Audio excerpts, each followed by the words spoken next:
Hello, നിങ്ങൾ വിചാരിക്കില്ലേ എന്നെന്താ പുട്ടും ചിരട്ടപ്പുട്ടും പഴം പുഴുങ്ങിയതായിട്ട് ഇരിക്കണേന്ന്. പക്ഷേ ഇത് സംബന്ധമായിട്ടുള്ളതല്ല കേട്ടോ ഞാനിന്ന് പറയണേ. ഇന്നൊരു കഥയാണ് പറയണേ. ഒരു രാജാവ് ഇങ്ങനെ എല്ലാ ദിവസവും ഇങ്ങനെ വിഷമിച്ചിരിക്കുന്നുണ്ട്. അപ്പോൾ കൊട്ടാര വൈദ്യൻ ചോദിച്ചു, എന്ത് പറ്റി മഹാരാജാവേ, അങ്ങയുടെ മുഖം എപ്പോഴും വിഷമിച്ചിരിക്കുകയാണല്ലോ എന്ന്. ഇത് കേട്ട് രാജാവ് പറഞ്ഞു, എൻ്റെ ഈ തലയിലെ കഷണ്ടിയാണ് എൻ്റെ ഒരു വിഷമം.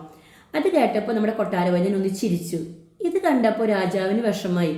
രാജാവിന് പെട്ടെന്ന് ദേഷ്യം വന്ന് രാജാവ് പറഞ്ഞു, ഇതിനുള്ള മരുന്ന് നാളെ രാവിലെ നീ എനിക്ക് കൊണ്ടുവന്ന് തരണം, അല്ലാത്ത പക്ഷം നാളെ നിനക്ക് ജീവൻ ഉണ്ടാവുകയില്ല എന്നൊരു വധഭീഷണി മുഴക്കി. ഇത് കേട്ടപ്പോൾ കൊട്ടാരവൈദ്യൻ ആകെ അസ്വസ്ഥനായി. കാരണം അറിയാലോ, കഷണ്ടിക്കും പിന്നെ നമ്മുടെ ചെറിയ അസൂയക്കും മരുന്നില്ല എന്നുള്ളത് സർവ്വസാധാരണമാണ്. അങ്ങനെ ഇരുന്നാലും രാജാവിൻ്റെ അടുത്ത് അത് പറയാൻ പറ്റാത്ത ബുദ്ധിമുട്ട് കാരണം കൊട്ടാരവൈദ്യൻ ശരി നാളെ രാവിലെ ഞാൻ വരാമെന്ന് പറഞ്ഞ് കൊട്ടാരവൈദ്യൻ പോയി. അന്ന് രാത്രി ഫുള്ള് കൊട്ടാരവൈദ്യൻ ഇരുന്ന് ആലോചിച്ചു, എന്തു മരുന്നാണ് ഞാൻ മഹാരാജാവിനോട് പറയേണ്ടതെന്ന്. പിറ്റേ ദിവസം രാവിലെ കൊട്ടാരവൈദ്യൻ രാജാവിനെ കാണാൻ വന്നു. രാജാവ് ഏറെ പ്രതീക്ഷയോടെ കാത്തിരിക്കുകയാണ് ആ ഒരു മരുന്നിനെ പറ്റി അറിയാൻ വേണ്ടിയിട്ട്. അങ്ങനെ ഇരിക്കുമ്പോൾ രാജാവ് ചോദിച്ചു, എന്താണ് കൊട്ടാരവൈദ്യൻ എനിക്ക് കൊണ്ട മരുന്ന് എന്ന് പറഞ്ഞപ്പോൾ കൊട്ടാരവൈദ്യൻ പറഞ്ഞു, ഈ ഒരു പച്ച വെളിച്ചെണ്ണ അങ്ങ് 2 നേരം തലയിൽ ഇട്ടാൽ മതി. അരമണിക്കൂർ കഴിഞ്ഞാൽ അത് തേച്ച് കഴുകിയാൽ മതി.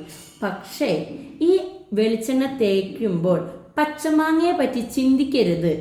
അങ്ങനെ ചിന്തിച്ചാൽ അതിനുള്ള ഗുണം കിട്ടില്ല എന്നാണ് കൊട്ടാരവൈദ്യൻ പറഞ്ഞത്.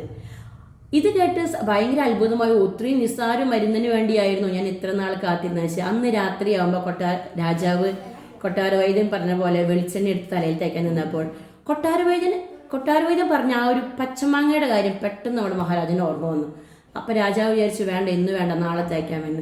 നാളെ രാവിലെ ആയാലും വെളിച്ചെണ്ണ എടുക്കുമ്പോഴേക്കും പച്ചമാങ്ങാനെ പറ്റിയാണ് നമ്മുടെ മഹാരാജാവ് ചിന്തിച്ചത്. അങ്ങനെ 2-3 ദിവസം അടുപ്പിച്ച് നമ്മുടെ മഹാരാജാവ് കൊട്ടാരവൈദ്യൻ പറഞ്ഞ പച്ചമാങ്ങയെ പറ്റി മാത്രം ചിന്തിച്ച് വെളിച്ചെണ്ണ തേച്ചില്ല. പിറ്റേ ദിവസം രാവിലെ കൊട്ടാരവൈദ്യൻ ചോദിച്ചു, മഹാരാജാവേ, എന്തേ അങ്ങയുടെ തലയിൽ മുടി വന്നില്ലല്ലോ എന്ന്.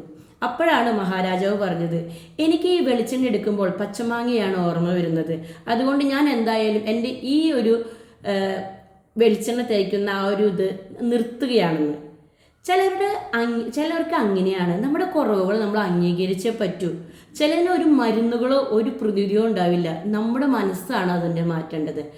അപ്പം എങ്ങനെയാ, പഴം പുട്ടും കഴിക്കല്ലേ? Okay, by.